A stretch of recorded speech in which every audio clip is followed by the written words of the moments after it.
உறவுகள் அனைவருக்கும் வணக்கம். இன்றைய தினம் எண்ணமட்டு குளத்தினுடைய வான் கதவுகள் திறக்கப்பட்டிருக்கு. குறிப்பாக வந்து இடவிரவா மழை வந்துட்டுருக்காங்க. இந்த டைமில் வந்து இன்னும் மேலதிகமான நீர் இந்த குளத்துக்கு வரக்கூடும் என்ற கற்பனையில் கொண்டு 8 வான் கதவுகள் திறந்து விடப்பட்டிருக்கு. மிக குறைந்த அளவில் திறந்து விடப்பட்டிருக்கு.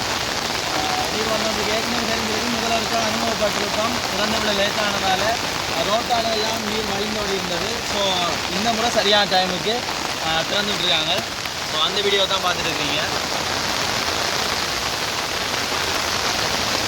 இப்போ மழை வந்து இன்னும் அதிகமாக பெஞ்சிட்ருக்கிறதால நீர்மட்டம் வந்து இன்னுமே அதிகமாகலாம்னு நினைக்கிறோம்.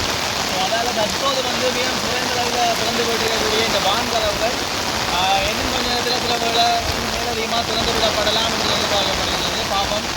இன்றைய இரவில் செய்யக்கூடிய இந்த மழையை பொறுத்து தான் எங்களுடைய இந்த குளத்தில் திறக்கப்படக்கூடிய இந்த இது பொறுத்து எப்படியும் நாளைய தினத்தை பொறுத்து பார்த்தா எப்படி மீனவர்கள் வந்து இந்த குளிஞ்சிருக்கிறோம் நினைக்கிறோம். தெரியும் பழமையாகவே வந்து இங்கால மீன் வந்து வான்பாயிலான அதிகளான மீன்கள் வரும். அதிக வந்துடக்கூடிய நீர்மட்டத்தின் அளவு இன்னும் கொஞ்சம் அதிகமாக காணப்படுற மாதிரி தெரியுது. பார்த்தீங்கன்னா தெரியும் முதல் எடுத்த வீடியோக்கும் இப்போ எடுத்த வீடியோக்கும் கொஞ்சம் வித்தியாசமாக இருக்கும். தண்ணியில் ஃப்ளோ வந்து கூடுதலாக இருக்குது. மழையும் நின்ற பாடில் மழையும் ஊற்றியும் வந்து இன்னுமே அதிகமாக தான் காணப்படுது.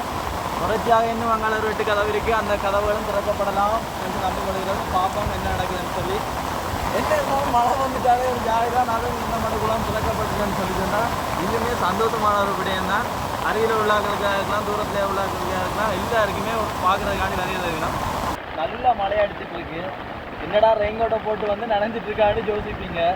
இப்படி அடிக்கிற மழைக்கு நனைஞ்சாலும் நல்லா தான் இருக்கும். நனையாமல் இருந்தால் பிறகு கவலைப்பட வேண்டி இருக்கும். ஸோ அதான் நினைக்கிறோம். நல்ல விருப்பம்.